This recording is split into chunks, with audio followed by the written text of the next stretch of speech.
Le président du Conseil national de transition de la Guinée en séjour au Mali a été reçu en audience à Koulouba avec le président de la transition, le colonel Assimi Goïta. Il a été question des voies et moyens à mettre en œuvre en vue de faire prospérer la coopération entre nos deux pays. La loi des finances, c'est l'actualité brûlante dans les parlements en ce mois d'octobre et la chronique Un jour, une formule s'y est intéressée à suivre avec Sori Ibrahima Keïta. Merci de nous recevoir chez vous, mesdames et messieurs, bonjour et bienvenue. Carnet d'audience du président de la transition. Le chef de l'État a reçu hier le président du CNT de la Guinée en séjour dans notre pays.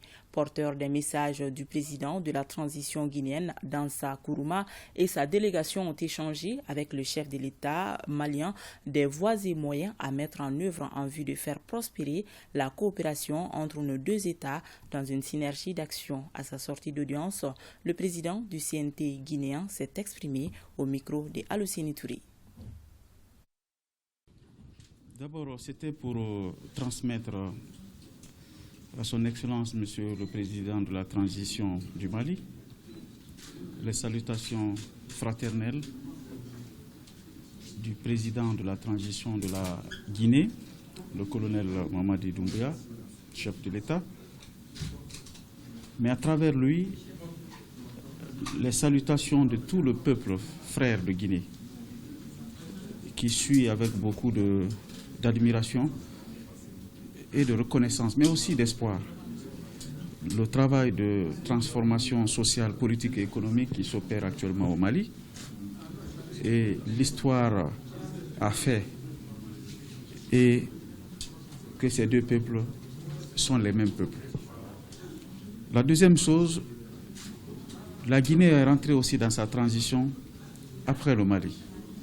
Comme Dieu sait faire les choses, comme nos destins sont liés,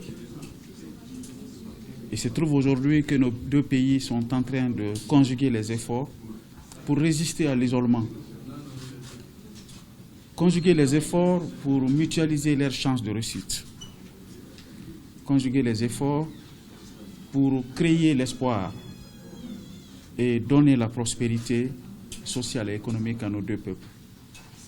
La deuxième chose, c'était de faire part à Monsieur le Président de la transition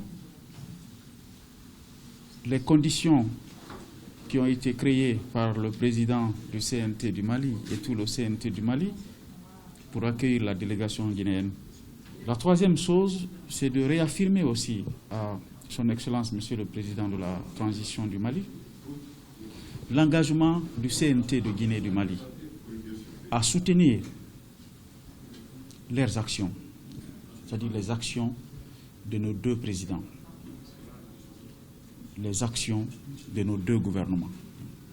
En tant qu'organe législatif qui a une interaction très solide avec l'organe exécutif, s'engager aussi à côté de nos deux leaders à consolider leur pouvoir, à consolider les actions de nos différents gouvernements pour contribuer de manière irréversible au changement des manières de faire, surtout les conditions d'exercice du pouvoir dans nos deux pays, maintenant, demain et pour toujours. Enfin, ce qui est important, nous avons partagé aussi avec Monsieur le Président de la transition les actions que nous avons initiées, nos deux organes législatifs, pour soutenir les réformes futures. Les réformes futures sur le plan politique, sur le plan social, sur le plan économique, bref, sur le plan institutionnel. À collaborer pour la plus grande similitude entre nos actions, entre nos manières de faire.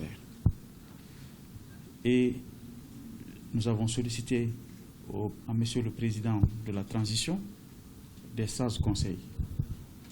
Des sages conseils, parce que quand Dieu vous place à la tête d'un État, je pense que c'est quelque chose d'important.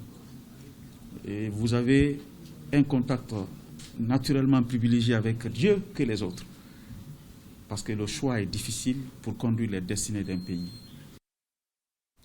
La session inaugurale du Conseil supérieur de l'administration pénitentiaire et de l'éducation surveillée a débuté hier. Ses travaux au ministère de la Justice des Droits de l'Homme. Le dit Conseil joue un rôle important en matière de réforme dans le domaine de l'administration pénitentiaire. Cette session examinera entre autres le projet de la loi portant statut des fonctionnaires du cadre de la surveillance des services pénitentiaires et de l'éducation surveillée. Compte rendu Adama Djimdi. Première du genre, la session inaugurale du Conseil supérieur de l'administration pénitentiaire et de l'éducation surveillée est l'une des réformes majeures du département de la justice. Elle marque un événement de haute portée pour ce ministère pour deux motifs.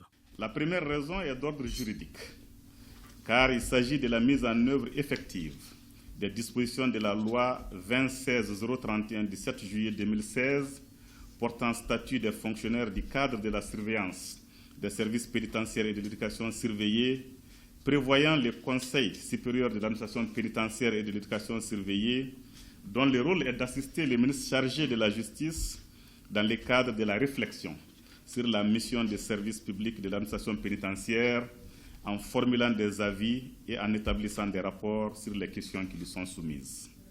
Et la deuxième raison est d'ordre contextuel. En effet, il est heureux de constater que l'administration pénitentiaire est depuis un certain temps au centre d'une dynamique qui a positivement affecté tous les segments du fonctionnement du service, des infrastructures aux procédures et aux méthodes de travail, en passant par les normes relatives aux conditions de détention dans les différents établissements pénitentiaires. Le Conseil supérieur de l'administration pénitentiaire et de l'éducation surveillée, conformément à ses attributions, doit examiner tous les projets de texte initiés en la matière et donner son avis avant leur introduction dans le circuit d'adoption par le gouvernement. Il est aussi consulté sur les politiques de recrutement, de formation professionnelle, de perfectionnement et de déontologie pénitentiaire et d'éducation surveillée. L'administration pénitentiaire a connu d'importantes avancées ces dernières années pour l'amélioration des conditions de détention au sein des différents établissements.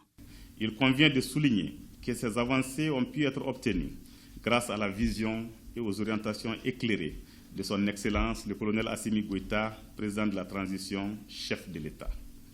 Les nouvelles infrastructures pénitentiaires, parmi lesquelles figure en bonne place la maison centrale d'arrêt de Bamako délocalisée à Kenyoroba, constituent une maison d'arrêt de référence dans la sous-région.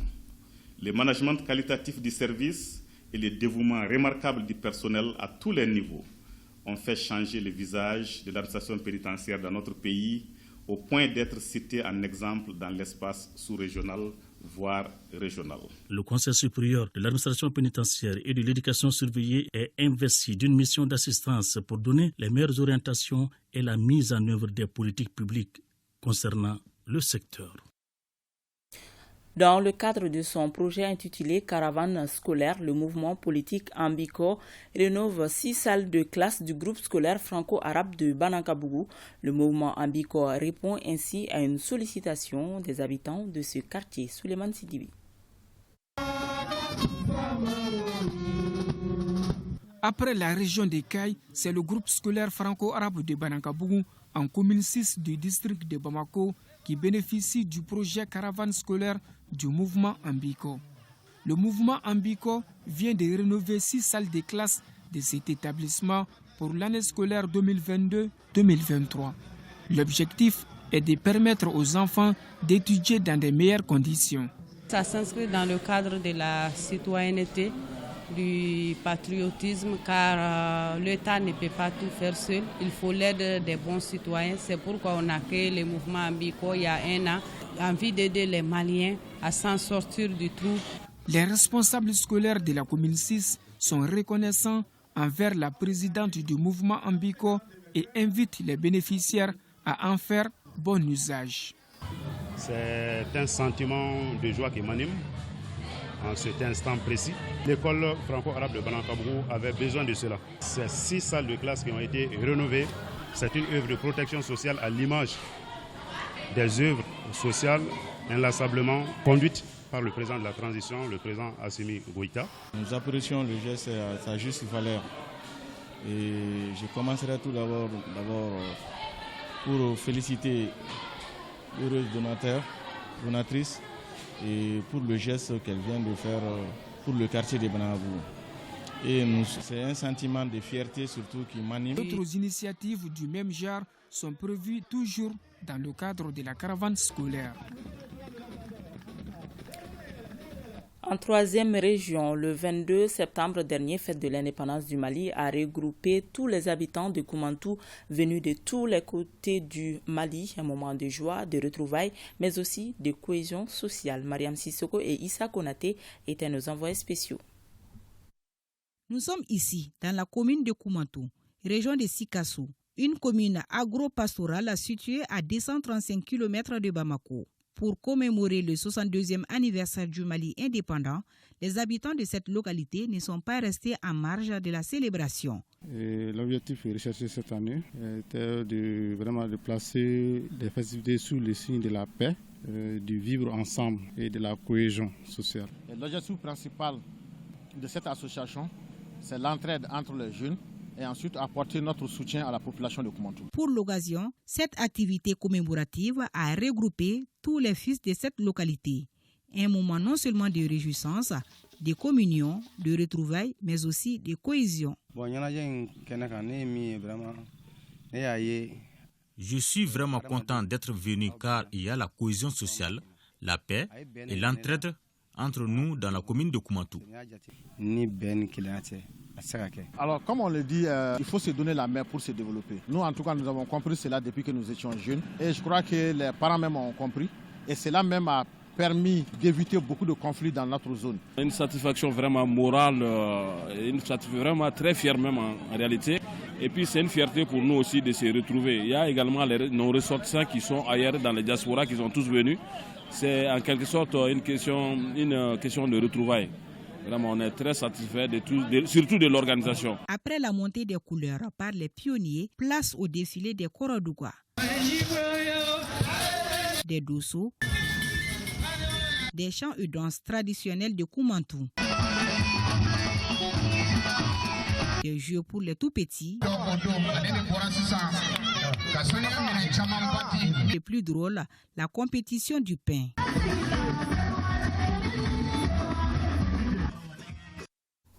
Et en première région, le village d'enfants SOS de Kouloum a servi de cadre pour la 3e édition du concours de préparation de bouillie.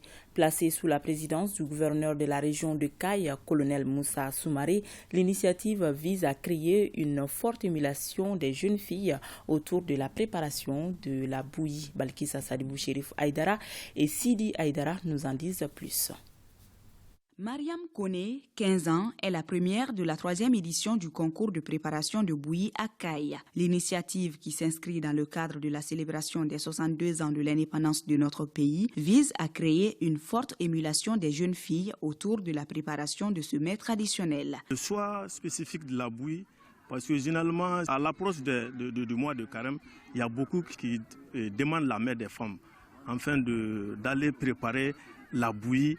Et c'est cette raison qui m'a poussé à initier ce concours de préparation de bouillie entre nos enfants, afin de les préparer d'ici leur mariage. Ce concours ayant mis en compétition 9 jeunes filles s'est déroulé cette année au village d'enfants SOS de Kouloum. C'est une belle initiative qui nous renforce, nous, dans l'éducation que nous offrons à nos enfants. C'est un rappel de nos coutumes et traditions qui est très important pour l'éducation de nos enfants. Ce sont des occasions qui nous permettent quand même d'encourager les jeunes filles à pérenniser la préparation de nos mets et aussi à faire la promotion de nos propres repas. Les 3 premières du concours ont bénéficié chacune de 3 pagnes, d'une enveloppe symbolique offerte par le gouverneur de Kaye et de nombreux autres cadeaux. Une présentation sur les couleurs du drapeau national, l'historique du 22 septembre et des Jeux de Kermesse ont agrémenté cette 3e édition qui, selon les organisateurs, a tenu toutes ses promesses. Le Rassemblement des jeunes pour le développement de l'Obougoula, RJDL, a organisé les 19 et 20 septembre la 2e édition de sa semaine culturelle. Objectif, fédérer les enfants de cette localité afin d'instaurer un développement durable. Pour plus de précisions, suivons un extrait de l'entretien du président. Il est au micro de Bokari Koulibaly. L'RJDL, c'est le Rassemblement des jeunes pour le développement de l'Obougoula. Nous, les jeunes qui sont de l'Obougoula, se sont donné la main pour créer ces grandes associations pour que notre communauté soit avancée. Très ravi pour cette édition 2022.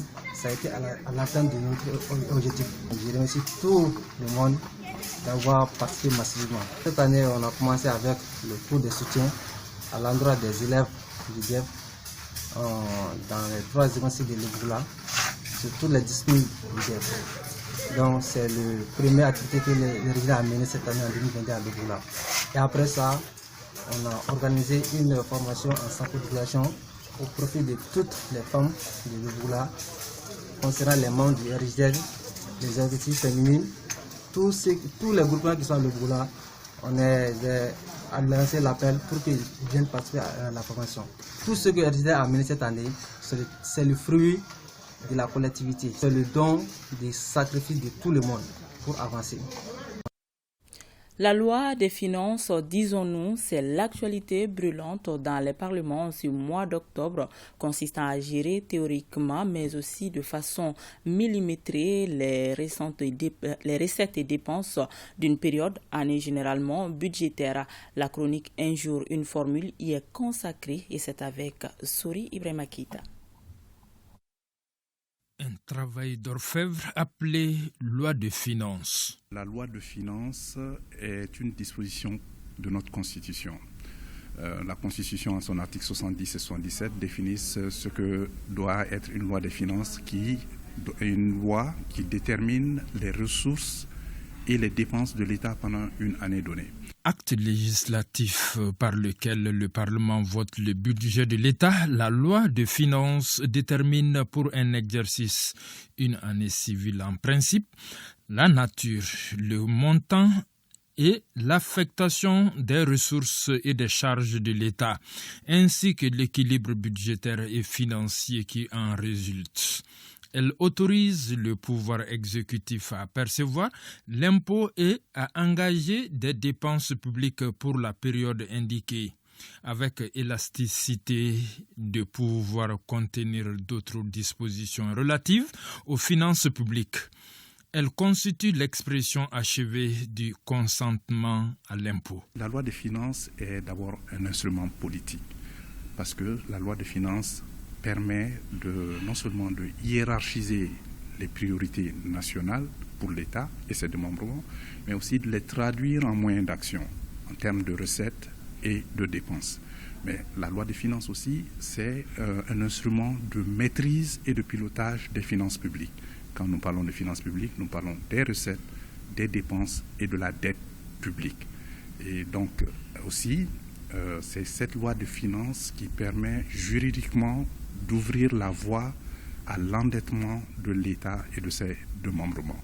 Parce que lorsque les ressources sont insuffisantes, lorsque les dépenses sont supérieures aux ressources budgétaires, on a ce qu'on appelle un déficit, comme nous le connaissons actuellement. Et ce déficit, comme je vous le dis, il doit être financé par la dette publique. Tout cela doit se faire sous l'égide du ministre des Finances. Aussi ordinaire qu'elle soit, cette loi est adoptée selon une procédure de vote spécial et se présente sous plusieurs manteaux. Loi de finances initiale, loi de finances rectificative ou collectif budgétaire, loi de finances de règlement, loi de finances de fin de gestion, etc. En septembre, le projet a été adopté par le Conseil des ministres. Ensuite, ça passe devant l'organe législatif qui, s'il l'adopte, en ce moment, ça devient une loi de finances. Et dans son exécution, on a ce qu'on appelle une loi de finances rectificative. Par exemple, il peut y avoir des imprévus, soit au niveau des dépenses, soit au niveau des recettes, parce que évidemment, ces imprévus ne sont pas contrôlables. Et donc, lorsque cela arrive, l'État peut se donner les moyens de faire les ajustements, de réviser le projet de loi initial. Mais maintenant, quand le budget est bouclé, quand toutes les dépenses sont faites, on a aussi ce qu'on appelle une loi de règlement. Et cette loi de règlement permet de boucler définitivement un budget, mais généralement ça se fait dans l'année N+1, parce que pendant l'année qui suit, généralement il y a toujours des dépenses qui n'ont pas été effectuées ou qui ont besoin d'être ajustées. L'État est le premier vendeur et le premier acheteur. Donc avec les ressources budgétaires et les charges budgétaires, ça permet à l'État en tout cas de financer les missions régaliennes, les services sociaux de base, les transferts et les subventions et tout ce que cela comporte, évidemment, pour un État souverain. Mais généralement, l'imposition aussi qui est du devoir de l'État et le pouvoir de battre monnaie, c'est-à-dire la politique économique, la politique fiscale, c'est-à-dire la politique budgétaire et la politique monétaire sont de l'apanage de l'État et la loi de finances joue un rôle déterminant dans les activités de l'État pendant une année déterminée. Cet exercice très méticuleux connaît ses censeurs et ses sentinelles constituant de véritables barrières démocratiquement infranchissables pour des départements injustement budgétivores. Et ainsi prend fin cette édition. Merci de l'avoir suivi. À demain 13h s'il plaît à Dieu.